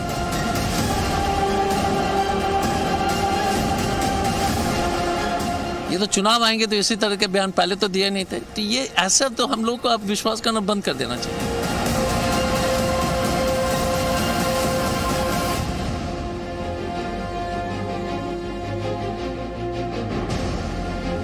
नमस्कार, ताज की स्पेशल एडिशन देख रहे हैं आप और आपके साथ मैं अदिति त्यागी। मालेगांव ब्लास्ट का जिन एक बार फिर से बाहर आ गया है। इस केस के गवाह ने दरअसल सनसनीखेज खुलासा किया है। महाराष्ट्र ATS ने उस पर दबाव डालकर योगी आदित्यनाथ और RSS के 4 नेताओं के नाम लेने को कहा था। यहाँ आपको याद होगा इस मामले को लेकर बीजेपी काफी हमलावर रही है कांग्रेस पार्टी पर और पहले भी ये आरोप लगा चुकी है कि कांग्रेस द्वारा हिंदुओं को बदनाम करने के लिए सैफरन टेरर यानी भगवा आतंक की झूठी कहानी बनाई गई। अब एक बार फिर से मालेगांव ब्लास्ट के सुर्खियों में आने से सियासी उबाल आना लाजमी भी है। एक तरफ बीजेपी और RSS कांग्रेस को कटघरे में खड़ा कर रहे हैं, तो कांग्रेस और दूसरे विपक्षी दल इसे चुनावों के साथ जोड़कर देख रहे हैं और इसे चुनावी बयान बताकर सिरे से खारिज कर रहे हैं। ताल ठोक के स्पेशल एडिशन में सवाल यही कि साजिश की गवाही सच या फिर सियासी। वोट से पहले ये चुनावी खेल है, जैसा कि ऑपोजिशन आरोप लगा रही है। क्या भगवा बहाना कांग्रेस पर निशाना, ये वो सवाल जो हम पूछेंगे। कई खास मेहमान हमारे साथ हैं। प्रेम शुक्ला बीजेपी का पक्ष रखने के लिए हमारे साथ हैं, तहसीन पूनावाला कांग्रेस पार्टी का पक्ष रखने के लिए हमारे साथ, तानिश कुरैशी एआईएमआईएम का पक्ष रखने के लिए हमारे साथ, क्योंकि उनके एमएलए द्वारा इसकी टाइमिंग पर भी सवाल उठाए गए एआईएमआईएम के एमएलए द्वारा, कमलेश राय शिवसेना का पक्ष रखने के लिए हमारे साथ, और प्रोफेसर संगीत रागी हैं, पॉलिटिकल एनालिस्ट हैं। आप सभी का बहुत बहुत स्वागत है। लेकिन क्योंकि इसकी टाइमिंग को लेकर एआईएमआईएम के एमएलए द्वारा सवाल उठाए गए हैं, हमने उनसे थोड़ी देर पहले बात की है। उन्होंने क्या कहा? मौलाना मुफ्ती मोहम्मद इस्माइल क्या आरोप लगा रहे हैं बीजेपी पर, पहले आप वो सुनिए। मुफ्ती इस्माइल जी, मेरा पहला सवाल, आप लगातार गवाह के मुकरने को टाइमिंग के साथ जोड़कर देख रहे हैं, आप ऐसा क्यों कह रहे हैं? नहीं, बात यह है कि कोई भी काम होता है तो जमाने और मकान पर ही होता है। टाइम के साथ जोड़कर तो देखेंगे ना, 2006 का जो ब्लास्ट था उसमें तमाम मुस्लिम आरोपी थे, उनकी जमानत हो गई। माननीय शरद पवार साहब ने उसी वक्त कहा था कि इंक्वायरी का दायरा बड़ा करना चाहिए और मुस्लिम समाज से हट करके दीगर जो भी तंजीमें इस तरह का काम काज करती है उनको भी इंक्वायरी के दायरे में लाना चाहिए। 2008 का ब्लास्ट हुआ और 2008 के ब्लास्ट में जो गाड़ी पकड़ी गई 2 व्हीलर, वो साध्वी प्रज्ञा सिंह ठाकुर के नाम पर थी। वहां से फिर जो है इनकी इंक्वायरी शुरू हुई तो उसमें कर्नल पुरोहित, असीमानंद वगैरह लोग आए।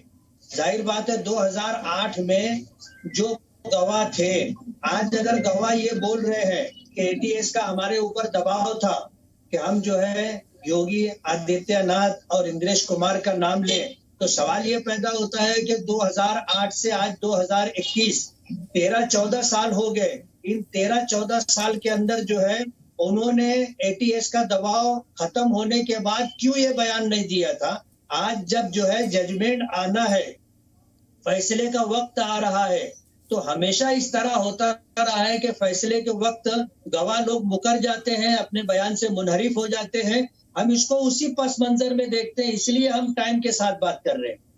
नहीं, लेकिन आप तो इसमें हिंदू मुस्लिम कर रहे हैं सर। जब सिक्योरिटी की बात होती है या किसी भी धमाके की बात हो, आपने जिस तरीके से कम्युनिटी की बात की सर, उसकी क्या गुंजाइश है? मैं आपसे जो सवाल पूछ रही हूँ वो सवाल सीधा सा है। जब आप ये आरोप लगा रहे हैं कि इसकी टाइमिंग क्रूशियल है, टाइमिंग से मतलब आपका क्या? आप इलेक्शन की बात कर रहे हैं और आपको ऐसा क्यों लगता है कि एक गवाह के मुकर जाने से, सुन लीजिए मुफ्ती साहब, मुफ्ती इस्माइल सुन लीजिए मेरी बात प्लीज, गवाह के मुकर जाने से वोटों का पोलराइजेशन किस तरह से होगा? मैं आपसे ये समझना चाह रही हूँ। नहीं, बात ये है कि जब आज हमारे देश में 5 स्टेट के इलेक्शन हो रहे हैं, इलेक्शन के मौके पर जब इस तरह का ये मुद्दा उठाया जाता है तो उससे चुनावी फायदा उठाना पेशे नजर होता है। आज जो है बीजेपी को ऐसा लग रहा है कि उसको कहीं ना कहीं नुकसान होगा, तो आज 14 साल के बाद जो है गड़ा मुर्दा उखाड़ करके वो सियासी फायदा और सियासी जो है फायदा उठाने की कोशिश की जा रही है। तो हम तो बोलेंगे ना, अगर इलेक्शन नहीं होता तो हम इलेक्शन नहीं बोलते, इलेक्शन है तो हम इलेक्शन बोलेंगे। इलेक्शन है तो इलेक्शन बोलेंगे, अगर इलेक्शन नहीं होता तो इलेक्शन नहीं बोलते। लेकिन मैं तो आपसे ये पूछ रही हूँ कि पोलराइजेशन कैसे हो जाएगा? एक गवाह के मुकरने से आपको क्यों लग रहा है कि चुनाव के साथ इसको कनेक्ट किया जा सकता है? क्या ये देखकर वोटर अपने मताधिकार का इस्तेमाल करेगा? मैं ये पूछ रही हूँ आपसे। गवाह अपने बयान से मुकरते हुए ये कहता है कि मेरे ऊपर एटीएस ने दबाव डाला था कि मैं योगी आदित्यनाथ और इसी तरह जो है इंद्रेश कुमार का नाम लो, तो आज वो ये बयान क्यों दे रहा है? ये 14 साल के दरमियान उसने ये बयान क्यों नहीं दिया? एटीएस का दबाव अभी तक उसके ऊपर था ऐसा तो नहीं है। अब जब इलेक्शन आया है और इस तरह की बात सामने आ रही है तो हम तो बोलेंगे ना कि इलेक्शन में चुनावी फायदा उठाने के लिए ये सब जो है धड़ाक फैलाया जा रहा है। प्रेम शुक्ला जी, चुनावी फायदा उठाने के लिए ये सब किया जा रहा है, बीजेपी को लगता है उसे नुकसान होगा, इस तरह से बीजेपी इसका सियासी फायदा उठाने की कोशिश कर रही है, चुनावी फायदा उठाने की कोशिश कर रही है। अदिति जी, मालेगांव बमकांड की सुनवाई कर रहे अदालत में गवाह को जब गवाही के लिए बुलाया जाएगा तभी तो अपनी गवाही देगा। तो अब गवाही दर्ज करने के लिए ये कुछ दिनों में AIMIM, कांग्रेस, सपा, बसपा, इस तरह की जो पार्टियां हैं वो चुनाव के दौरान जो है मुझे लगता है न्यायिक प्रक्रिया को भी बंद करने का काम कर देंगी। न्यायिक प्रक्रिया के तहत गवाना, और ये आज की बात नहीं है, 2007-8 में भी साध्वी प्रज्ञा की तरफ से, स्वामी असीमानंद की तरफ से, कर्नल पुरोहित की तरफ से ये बारंबार कहा गया कि पूजनीय सरसंघचालक समेत राष्ट्रीय स्वयंसेवक संघ के तमाम नेताओं को इस केस में फिक्स करने के लिए दबाव बनाया जा रहा था। ये पहले भी कहा गया। असीमानंद जी वाले मामले में समझौता एक्सप्रेस ब्लास्ट में बाकायदा सफदर नागौरी का बयान दर्ज हो चुका था कि इसमें लश्कर ए तोयबा का हाथ है। उसके बाद उस केस को पलटा गया और असीमानंद को फंसाया गया और कालांतर में स्वामी असीमानंद को भी कहा गया था कि आप संघ के नेताओं का नाम लीजिए, और स्वामी असीमानंद ने उस समय भी ये बात कही थी। उन्होंने जो रिट्रैक्शन फाइल किया था उसी तरह से आप देखिए जो सातत्य है कि आप 2008 में 26/11 की घटना के समय कलावा बांध कर आए अजमल कसाब और उसके साथियों को जस्टिफाई करने के लिए दिग्विजय सिंह ने अजीज बर्नी से पहले ही किताब लिखवा दी थी कि आरएसएस का हाथ है, और उसमें भी संघ को फंसाने का प्रयास किया गया था। डेविड कोलमैन हेडली ने बाकायदा शिकागो की अदालत में यह बयान दिया कि सोनिया गांधी के करीबी महेश भट्ट का बेटा राहुल भट्ट सिद्ध विनायक मंदिर गया और कलावा खरीदवाया था। तो किस तरह से ये इसको हिंदू आतंकवाद सिद्ध करने के लिए, हिंदुओं को आतंकवादी सिद्ध करने के लिए लश्कर ए तोयबा से ज्यादा हिंदू आतंकवाद खतरनाक है, यह बात अमेरिकी राजदूत से श्रीमान राहुल गांधी ने ही कही थी ना। और भगवा आतंकवाद की थ्योरी श्रीमान राहुल गांधी, सुशील कुमार शिंदे, पी चिदम्बरम, श्रीमती सोनिया गांधी, शरद पवार यही लेकर आए थे ना। ये सत्य है कि नहीं है? और ये जब सारे मामले सामने हैं तो आप हिंदुओं को आतंकवादी सिद्ध करने का आपका जो षड्यंत्र है, जब उसका पर्दाफाश हो चुका है, ठीक है सर, चुनाव चिल्ला रहे हैं आप। नहीं, लेकिन टाइमिंग पे तो सर सवाल है, वही टाइमिंग को लेकर वो सवाल पूछ रहे हैं, टाइमिंग से जुड़ा हुआ उनका सवाल है। तहसीन पूना वाला, हाँ, लेकिन गवाही कब दर्ज होगी? सर आपने अपना पॉइंट रख लिया। आपने कहा कि न्यायिक प्रक्रिया में अगर अब अगर गवाह को पेश होना था तो इसका चुनावी कनेक्शन कैसे हो सकता है? आप अपनी बात रख चुके हैं सर, दर्शकों ने सुनी आपकी बात। तहसीन पूना वाला, हिंदुओं को बदनाम करने की साजिश, और इस साजिश का आरोप डॉक्टर संबित पात्रा द्वारा भी जो प्रेस कॉन्फ्रेंस की गई उसमें उन्होंने सीधे तौर पर कहा राहुल गांधी और उनकी टीम द्वारा किया गया।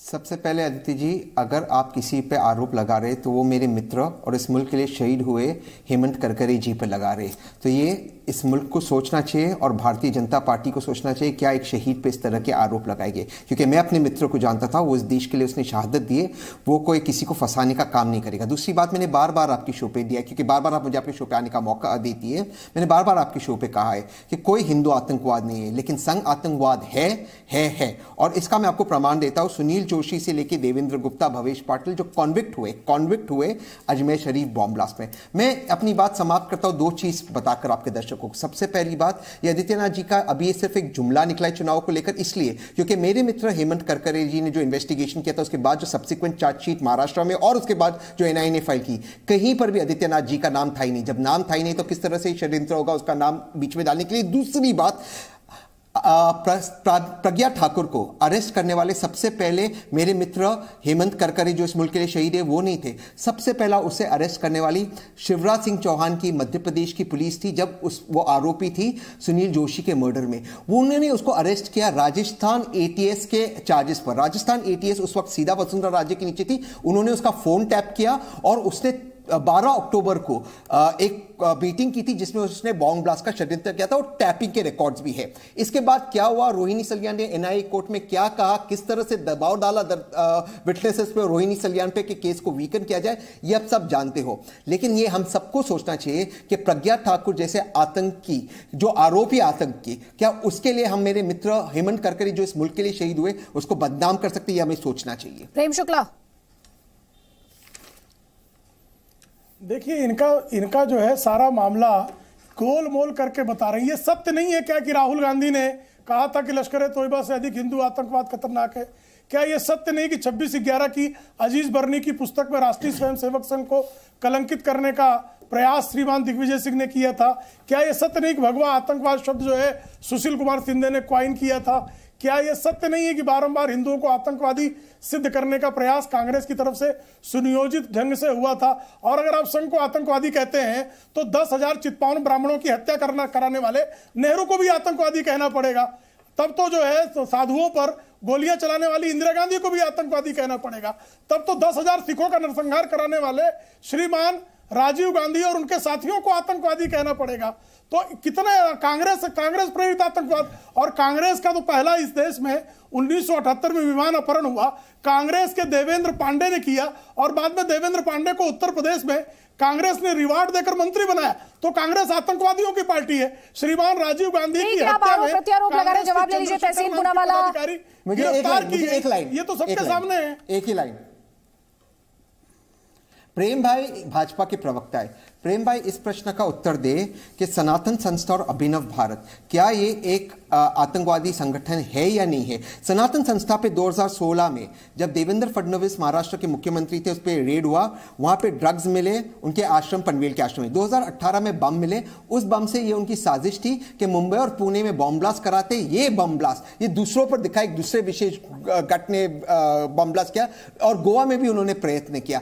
ये जो सारे हैं, आज मुझ पे आप विश्वास मत कीजिए, आपके दर्शकों को मैं कहता हूं, आप सनातन संस्था और अभिनव भारत की वेबसाइट पे जाइए, देखिए वो हमारे संविधान के बारे में क्या आपको जवाब देना चाह रहे हैं, जल्दी से जवाब लीजिए कि ऐसे लोगों को हम ठीक काउंटर लीजिए। मेरा तहसीन पूनावाला से प्रश्न है, मेरा तहसीन पूनावाला से प्रश्न है कि 10,000 ब्राह्मणों की हत्यारी कांग्रेस आतंकवादी है कि नहीं है? 10,000 सिखों की हत्यारी कांग्रेस आतंकवादी है कि नहीं है?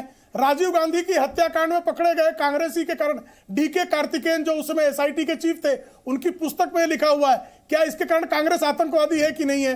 कृपा करके मुझे बताइए कि विमान अपहरण करने वाले देवेंद्र पांडे के कारण क्या कांग्रेस आतंकवादी संगठन है कि नहीं? तहसीन पूनावाला 20 सेकेंड्स। आप सिर्फ ये पढ़िए कि राजेंद्र प्रसाद जी सरदार वल्लभ भाई पटेल को 12 दिसंबर 1948 को आरएसएस के बारे में क्या लिखते हैं? वो लिखते हैं कि the RSS practises violence methods to promote उत्तर दीजिए। दर्शकों को हिंदी में भाग रहे हैं, मैं बता रहा हूं, मैं पूरा उत्तर दे रहा हूं, मैं आपको बता रहा हूं, मैं पूरा उत्तर दे रहा हूं। आरएसएस के पास सुनिए ना, आरएसएस प्रेम शुक्ला जी को जवाब पूरा होने दीजिए सर, मुझे दूसरे पैनलिस्ट को भी लाना है इस डिस्कशन में प्लीज। दूसरे पैनलिस्ट को मिला रहा है, मुझे भी जवाब देने का अवसर दीजिएगा। देश के पहले राष्ट्रपति से लेकर सरदार वल्लभ भाई पटेल से लेकर आज तक आप मुझे बताएं आरएसएस के अकाउंट्स पब्लिक डोमेन में क्यों नहीं है? इन्हें फॉरेन फंडिंग कहां से मिलती है? इनको जमीन कहां से मिलती है? आप ये सारी चीज के हिसाब दीजिए, इनके मेंबर्स का रिकॉर्ड क्यों नहीं? बताइए सब चीज। पहली बात तो कि आरएसएस को जमीन कहां से मिलती है, 70 साल तो कांग्रेस पार्टी ही शासन में थी, उनको बहुत अच्छी तरह पता होगा कि आरएसएस को जमीन कहां से मिली है। फंडिंग जो है वो तो उनको पूछना चाहिए, कायदे से तो उनको नेहरू जी की मृत आत्मा से उनको पूछनी चाहिए कि आरएसएस यदि ऐसा ही संगठन है तो नेहरू जी ने क्यों गणतंत्र दिवस के परेड में भाग लेने के लिए आरएसएस को आमंत्रित किया? यदि आरएसएस इतना ही प्रतिबंधित संस्था और एक्सट्रीमिस्ट है तो श्रीमती गांधी क्यों सलाह लिया करती थी आरएसएस से, हमेशा संपर्क में क्यों रहा करती थी? ये भी उनको अपने कांग्रेस पार्टी से ही पूछना चाहिए। सरदार पटेल जो है वो आरएसएस को एक देशभक्त संगठन कहते थे। जहां तक नेहरू जी की बात है, नेहरू जी तो राजेंद्र बापू के जब मृत्यु हो गई तो अपने उपराष्ट्रपति को उनके मृत्यु के ये में शरीक होने से मना कर गए थे। पटेल की मृत्यु बंबई में हो गई और नेहरू नहीं चाहते थे कि राधा कृष्णन जाए वहां पर, डॉक्टर राजेंद्र प्रसाद उनमें शरीक हो, कोई भी शरीक नहीं हो। तो ये तो नेहरू के भी चरित्र पर पूछा जाना चाहिए कि ऐसा घृणित व्यवहार उन्होंने अपने ही समकालीन नेताओं के खिलाफ क्यों किया। लाल जो है वो राजेंद्र बाबू की मृत्यु जो है वो यदि दिल्ली में हो जाए तो उनके लिए जो है वो गांधी जी के बगल में जमीन देनी पड़ेगी। इससे बचने के लिए उन्होंने क्या क्या दिल्ली के मेयर के साथ किया है यह भी पब्लिक डोमेन में राजीव जी, हम थोड़ा सा मुद्दे पे रहेंगे तो बेहतर होगा। आज का मुद्दा जो है, जो गवाह द्वारा कहा गया है सर, अगर हम उस मुद्दे पर रहेंगे तो बेहतर होगा। दानिश कुरैशी, जल्दी से एक कमेंट आपका, और कमलेश राय प्लीज जल्दी। नहीं, चूंकि देखिए मैं तो अदिति जी सिर्फ इतना ही पूछना चाहूंगा कि आज ये कहा जा रहा है कि उस वक्त की जो सरकार थी, उस वक्त की जो इन्वेस्टिगेटिव एजेंसी थी, उसने दबाव बनाया इनके नाम देने के। इसका मतलब यह है कि आज की जो एजेंसी है वो ईमानदारी से पिछले लोगों का नाम दे रही है, इसमें कोई दो मत नहीं है। और अगर 2024 में केंद्र की सरकार फिर बदल गई तो क्या इस देश में अब इंसाफ सरकार कौन आई है उसके मुताबिक होगा या भारत के कानून के मुताबिक होगा? सबसे पहला तो इसका जवाब होना चाहिए। और मुझे लग रहा है कि जिस तरीके से जो गवाह जो है वो बीजेपी से चाहते हैं या कांग्रेस से चाहते हैं, क्योंकि आपका सवाल दोनों की तरफ डायरेक्टेड है। बिल्कुल दोनों से ही चाहते हैं हम कि होगा क्या, क्योंकि इसमें जो लोग शहीद हुए हैं क्या उनको इंसाफ मिलेगा या नहीं मिलेगा? या आरोप प्रत्यारोप में कभी कोई ये कहेगा कि इनके नेताओं के नाम लेने थे, कभी वो कहेगा कि उनके नेताओं ने ये किया। इसमें जो लोग शहीद हो गए वो कहां है? क्या उन्हें इंसाफ मिल पाएगा? या फिर एक दिन ऐसा आएगा कि कोर्ट ये कहेगी कि जिन्हें आप लेकर आए ऑलमोस्ट वो स्ट्रक्चर तो बना चुके, इन्होंने गुनाह नहीं किया, अब अगर वो आजाद हो जाएंगे तो फिर किसी ने तो ब्लास्ट किए, कौन है वो लोग? जिस तरह कमलेश राय शिवसेना इस सब के बीच कहां खड़ी है? एक तरफ आपका अलाय है, बीजेपी उसी को लेकर हमलावर है, शिवसेना का है। देखिए शिवसेना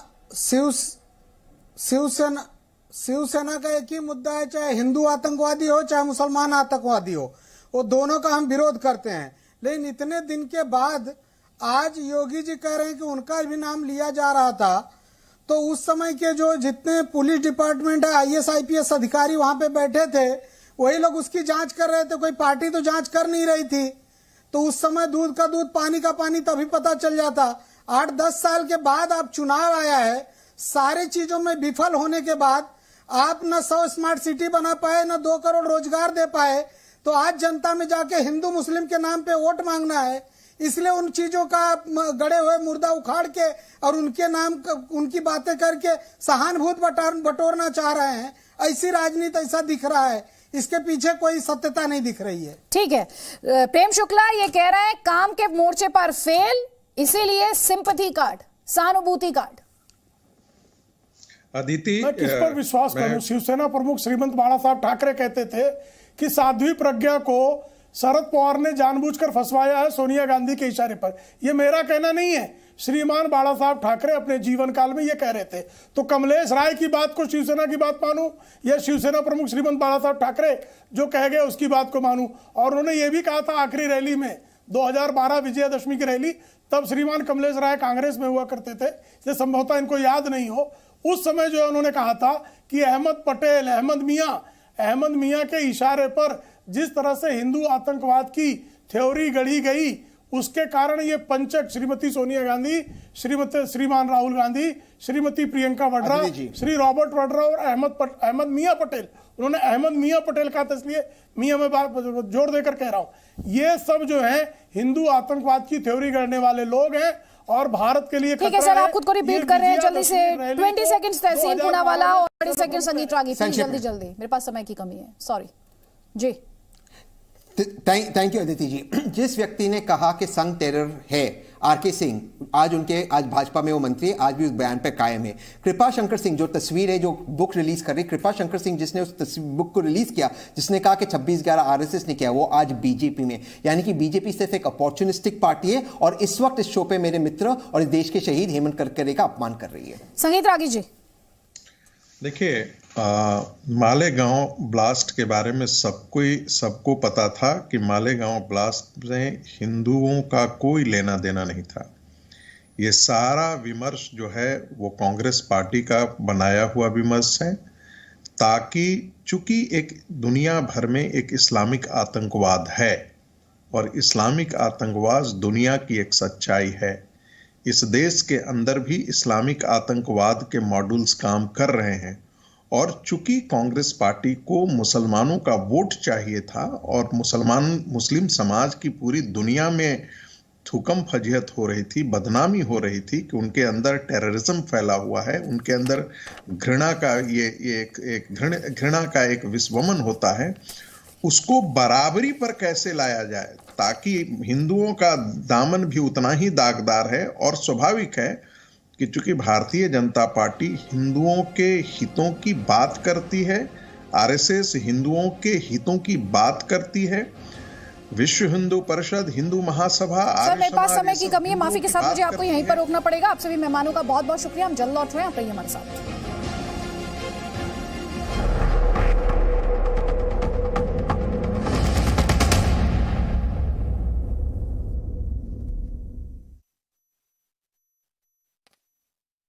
OLX ऑटो से देता है आपकी कार का बेस्ट प्राइस। सुनीता, सुना तुमने ये क्या बोल रहे हैं? यही कि No signal, no worry. Presenting V News app with live TV, latest updates and expert opinion. Available on Google Play and App Store. Download it now.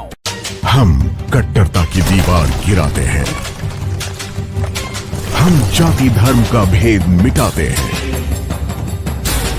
हम देश के लिए जागरूक नागरिक बनाते हैं, हम राष्ट्रहित के सवाल उठाते हैं।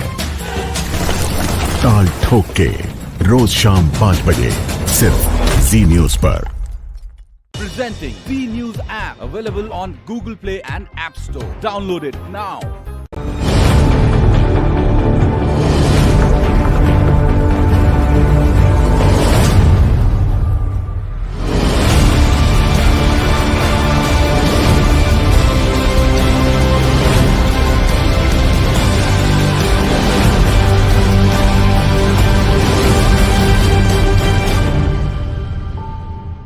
Presenting V News app. Available on Google Play and App Store. Download it now.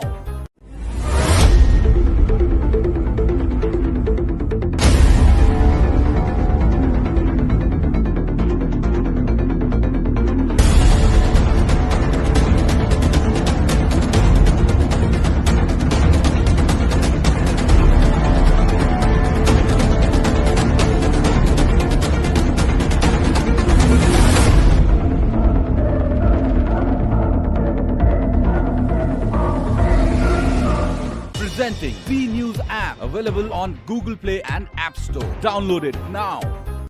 Centurion test में मजबूत स्थिति में टीम इंडिया है। भारत की पहली पारी के जवाब में साउथ अफ्रीका 197 रन पर ढेर हुआ। भारत ने 146 रनों की बढ़त बरकरार रखी है। बीसीसीआई अध्यक्ष सौरभ गांगुली कोरोना पॉजिटिव हुए हैं। सौरभ को कोलकाता के अस्पताल में भर्ती करवा दिया गया है। वनडे टीम की कैप्टनसी मिलने के बाद पहले ही सीरीज से बाहर हो सकते हैं रोहित शर्मा। बीसीसीआई ने कहा कि रोहित फिट नहीं हुए तो केएल राहुल बनेंगे कप्तान। इंग्लैंड ऑस्ट्रेलिया के सभी खिलाड़ियों की Covid report negative. Sydney test पर कोई खतरा नहीं मंडरा रहा। ऑस्ट्रेलिया ने एशियन सीरीज में इंग्लैंड को तीसरे टेस्ट में 1 पारी और 14 रन से हरा दिया है। सीरीज 3-0 से जीती है। बुलंद हौसलों की अनोखी मिसाल देखिए। मॉडिफाइड स्कूटी लेकर काम पर जाते शख्स का वीडियो वायरल है।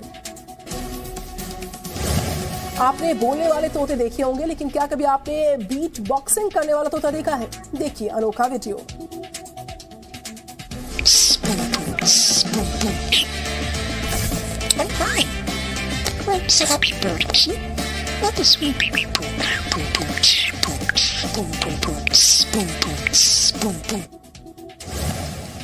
पार्टी का आकर्षण बना एक डॉग लगातार पार कर रहा है हर्डल। सोशल मीडिया पर डॉग का वीडियो वायरल है।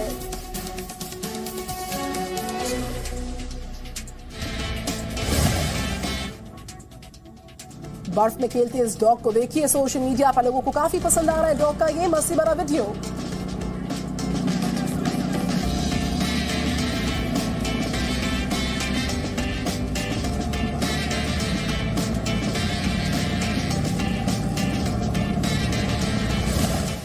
गिटार की मधुर धुन को सुनकर वहीं पर लेट गई है गाय। वायरल वीडियो आप देखिए। गाय का रिएक्शन आप देखिए।